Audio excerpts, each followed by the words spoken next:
Bagaimana tanggapan kita ketika kita direndahkan oleh orang lain, Gus?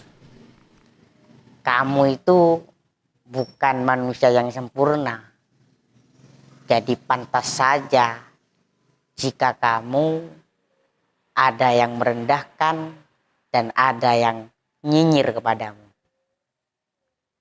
Seorang Rasul saja yang perfect, yang sempurna, itu pun tidak luput nyinyiran dari orang-orang kafir. Pernah orang kafir berkata, Inna Muhammadan laisa binabiyyin wala mursalin bal huwa yatimu Abi Thalib. Ma dhahaba ilal maktab wa ma ta'allamal ilma minal muallim fa kaifa yasirun nabiyan. Nyinyiran orang kafir kepada Nabi Muhammad, kata orang kafir itu, Muhammad itu bukan nabi, bukan juga seorang rasul. Bal huwa yatimu Abi Thalib, dia cuma anak yatimnya Abu Thalib. Ma dhahaba ilal maktab, Muhammad tidak pernah pergi ke sekolah, tidak pernah sekolah. Wa ma ta'allamal ilma minal muallim, dan Muhammad juga tidak pernah belajar dari seorang guru. Fa kaifa yasiru nabiyan, bagaimana mungkin dia menjadi seorang nabi? Ini nyinyiran orang kafir kepada Nabi Muhammad.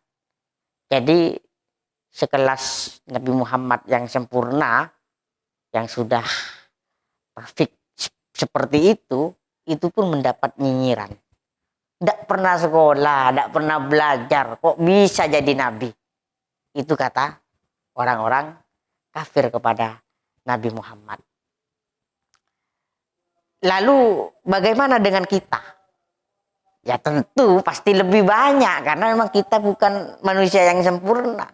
Kita punya aib dan kekurangan. Maka bagaimana ketika ada orang yang mengorek-ngorek aib kita, mengungkit-ungkit keburukan kita, mengungkit-ungkit kejelekan kita, maka kita harus berterima kasih kepada Allah. Lah kok bisa berterima kasih kepada Allah?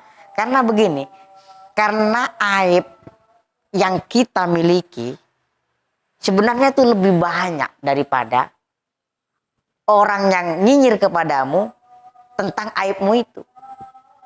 Maksudnya begini, ketika ada orang yang nyinyir, yang merendahkan kamu dengan membuka kekurangan-kekurangan kamu, yang dia tahu di antara kekurangan kamu itu hanya sedikit. Tentu lebih banyak aib-aib kamu, kekurangan kamu yang ditutup oleh Allah. Maka ketika ada orang yang nyinyir, ada orang yang merendahkan, ada orang yang menjelekkan, kamu berterima kasihlah kepada Allah. Ya Allah, terima kasih, Engkau sudah menutup aibku yang banyak. Ternyata dia hanya mengetahui sedikit dari aibku, karena Engkau telah menutup aibku yang banyak itu. Ketika seperti itu kita tidak marah, kita tidak benci kepada orang yang nyinyir dan merendahkan. Justru berterima kasih kepada Allah karena semua aibnya, semua kekurangannya tidak dibuka oleh Allah. Dan mereka yang nyinyir hanya tahu secuil dan sedikit dari aib yang kita lakukan atau kekurangan yang kita lakukan itu. Kemudian yang kedua, ketika kita direndahkan, kita dinyinyirin, yang kedua kita harus bersyukur. Kenapa? Karena bukan kita yang menyinyirin atau merendahkan orang lain, tapi dia merendahkan kita dan nyinyirin kita. Jadi kita bersyukur bukan kita yang menjadi orang seperti itu, yang suka nyinyirin dan suka merendahkan. Itu yang kedua. Kemudian yang ketiga, ketika kita direndahkan, kita dinyinyirin oleh seseorang, yang ketiga, jadikan pelajaran. Kalau kita sakit, tidak enak, tidak suka direndahkan, dinyinyirin, maka kita juga jangan merendahkan, jangan nyinyirin orang lain. Artinya ketika ada orang yang menyinyirin kita, merendahkan kita, kita harus punya prinsip tidak mau nyinyirin orang lain dan merendahkan orang lain. Nah, itulah ketika kita dinyinyirin atau direndahkan orang lain, kita harus bisa mengelola hati seperti tadi supaya tidak sedih dan tidak jatuh kepada kegalauan. Udah, yuk kita bikin kopi dulu.